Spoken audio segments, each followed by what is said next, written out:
నమస్తే అందరికి. సో ఈ రోజు మనం ఏమంటే ఆముదాకుతో మనం పంటలకి ఏం చేయొచ్చు అనేది. ఆముదాకు తెలుసు అందరికి, మీకు తెలుసు కదా. ఈ ఆముదాకుతో మనం పంటల్లో ఏం చేయొచ్చు అని మనం ఇంతవరకు చాలా రకాలు తెలుసుకున్నాం కదా. సో ఇప్పుడు ఈ ఆముదాకు గురించి మాట్లాడదాం అనమాట. యాక్చువల్ గా ఇది కూడా ఏమంటే ఏదన్నా గుడ్డును గాని చిన్న చిన్న పురుగును గాని తెల్లదోమ అట్లా వస్తుంటుంది కదా, అదంతా రాకుండా మనం దీంతో నివారణ చేయొచ్చు అనమాట. సో మనం ముఖ్యంగా దీన్ని ఎకరాకి ఎంత వేయాలనేది ఫస్ట్ తెలుసుకుందామంట. తర్వాత మన ప్రాక్టికల్ ఇది చేసేసి మడికి కొట్టొచ్చు అనమాట. సో ఈ ఆముదాకు వచ్చేసి ఎకరాకి వచ్చేసి 6 కేజీల ఆకు తీసుకోవాలన్నమాట. మనం మామూలుగా ఆపాకు అయితే 5 కేజీలు తీసుకుంటాం కదా, ఈ ఆముదాకు అయితే 6 కేజీలు తీసుకోవాలి. 6 కేజీల ఆకు తీసుకొని 10 లీటర్ల నీళ్లు లెక్క మనకి. సో 6 కేజీల ఆకు బాగా నున్నగా రుబ్బేసి 10 లీటర్ల నీళ్లలో పోసేసి బాగా కలిపెట్టేసేయాలి. కలిపెట్టిన తర్వాత బాగా నున్నగా రుబ్బింటాం కదా, అదంతా దాంట్లోకి వచ్చేస్తుంది. ఒక 5 నిమిషాలు బాగా కట్టుతో కలిపెట్టేసి మళ్ళీ మనం వడగట్టేయాలి. ఆ 10 లీటర్లకి 10 లీటర్ నీళ్ళు వేసుకొని కొంచెం సర్పుడి, అంటే మనము సర్పుడి ఎందుకు వాడతామంటే మనము కషాయం స్ప్రే చేస్తాం కదా, అది ఇట్లా మొక్క మీద కూర్చోడానికి అంతే తప్ప అది ఏలని కంపల్సరీ కాదు. అది వేస్తే ఆ బురుగుకి ఆ కషాయం మొక్క మీద కూర్చొని ఏమన్నా గుడ్డు అది అట్లా ఉంటే అది కంట్రోల్ చేస్తుంది అనమాట. సో దానికోసం మనము సర్పుడు అనేది వాడాల. కరెక్టా, అర్థమైందా? 6 కేజీలు ఎకరాకు ఆకు, 10 లీటర్లు నీళ్లు నున్నగా పేస్ట్ లాగా రుబ్బి బకెట్ లో 10 లీటర్లు నీళ్లు పోసి బాగా కలిపెట్టేసి వడగట్టాలన్నమాట. అంటే ఇది ఇమ్మీడియట్ గా చేసుకోవచ్చు మనం. ఇప్పుడు మనకి ఏమన్నా మందుల కాళ్ళ కొట్టేకన్నాడు మనము పోవాల పెనుగొండకో లేకుంటే గోరంట్లో లేకుంటే సోమంతపల్లి ఇండిపూర్, ఆ రోజు అంతా వేస్ట్ అవుతుంది. చిక్కా లేకుంటే రేపు అట్లా అవుతుంది. కానీ ఇది అట్లా కాదు, మనం ఇప్పుడే తయారు చేసుకుని గంట లోపలే మనం పంటకి చేయొచ్చు. దీనికి ఏమన్నా ఖర్చు అవుతుందా? రూపాయి ఖర్చు లేదు. రోడ్ అంటే దండికి విరివిగా కాసిన ఆముదాలు ఇప్పుడు ఎక్కడ చూసినా ఆమె చెట్లు ఉన్నాయి. సో దాని నుంచి ఆముదాకి తెచ్చేసి మీరు ఏ పంటలకైనా కానీ ఇప్పుడు కొంచెం మిరప ఉంటుంది, మడి ఉంది, ఇప్పుడు కంది వేసిండారు, వేరుశనగ తక్కువే కానీ వేసేవాళ్ళు వేసింటారు, కంది ఎక్కువ వేసినారు. ఏ పంటకైనా కానీ చిన్న చిన్న ఏమన్నా మనకి బూజులాగా గుడ్డులాగా అట్లా ఏమన్నా కనపడింది అనుకోండి, ఇమ్మీడియట్ గా మీరు ఇది చేసేస్తున్నారంటే ఖచ్చితంగా మనకి కంట్రోల్ అవుతుంది, నివారణ అవుతుంది. దాని దగ్గరికి కూడా ఇంకా ఏంది రాదనమాట. సో ఇప్పుడు మనం రుబ్బి దాన్ని తయారు చేసి ఎట్లా చేయాలనేది చూపిస్తాం అనమాట. ఇప్పుడు ఇది యాక్చువల్ గా ఒక రుబ్బండి, కొంచెం కొంచెం వేసుకొని రుబ్బండి. ఇది ఒక 2 కేజీల ఆకు ఉంది.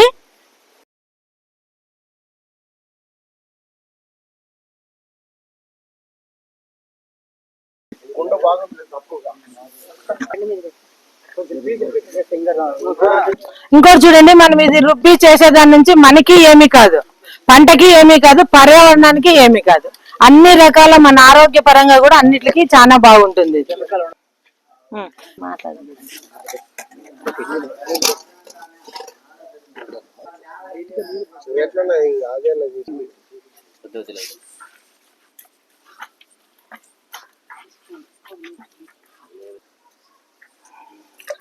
అనే ఇప్పుడు చూస్తారు కదా మీరు రుబ్బిండేది.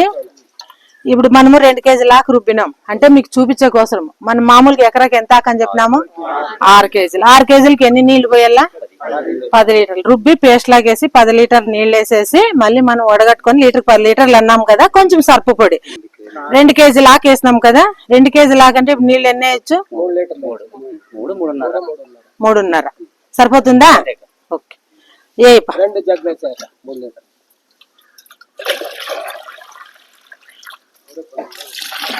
ఇది 1.5 ఫుల్గా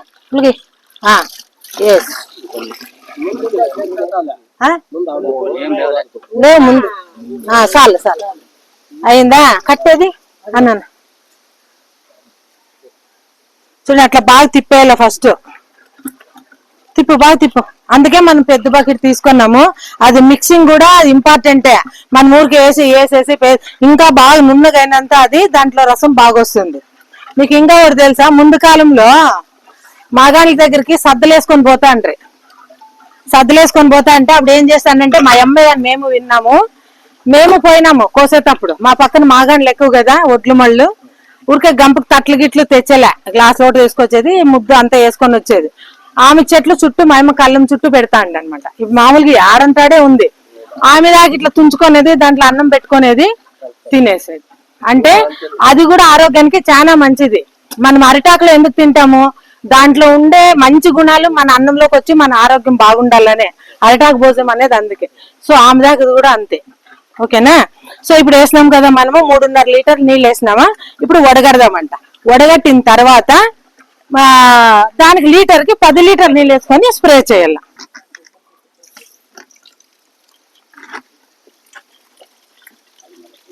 ఇంకోటి ఆ పిప్పి ఉంటుంది కదా, మనం అది కూడా చెట్ల దగ్గర బుడాల దగ్గర వేయచ్చు. ఆ వాసన కూడా అది ఎరువులాగా కూడా మన పంటకు బాగా పనిచేస్తుంది. ఏందన్నా చీమ దోమ అట్లా ఉన్నాడు కూడా పంట దగ్గరికి రాదనమాట.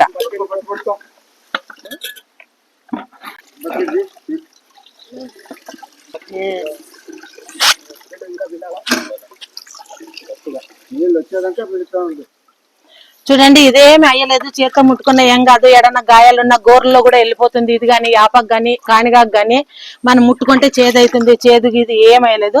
కలర్ కూడా చూడండి చిక్కగా ఆకుపచ్చ రంగులో వచ్చేస్తాయి అనమాట.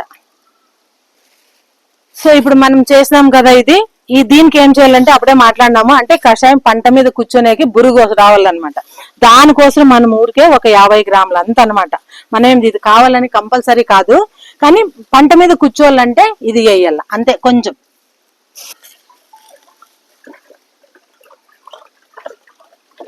సో అయిపోయింది కదా. ఇప్పుడు చూడండి దీంట్లోకి వేసేస్తాము.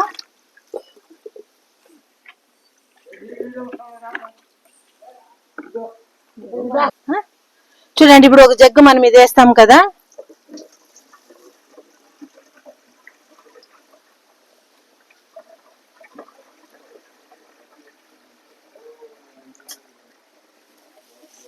పది జగ్గులు నీళ్లు పోయాల.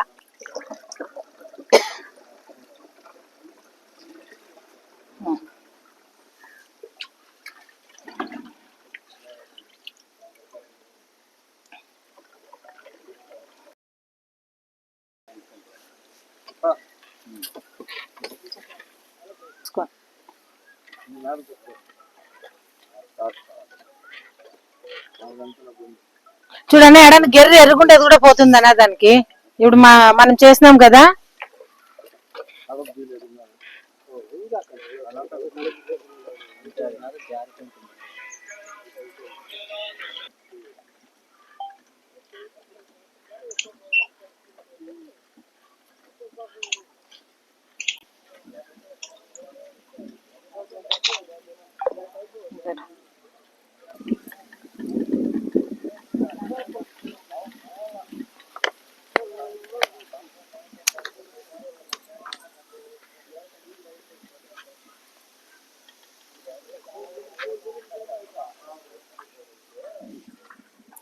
చూడండి ఇప్పుడు ఇది మడి కదా, ఈ మడికి ఇప్పుడు ఆమెదాకు కషాయం కొట్టించినాము.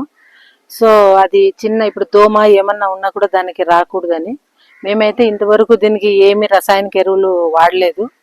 వర్మి కంపోస్టు, వర్మి వాటర్ వాడిచ్చినాము.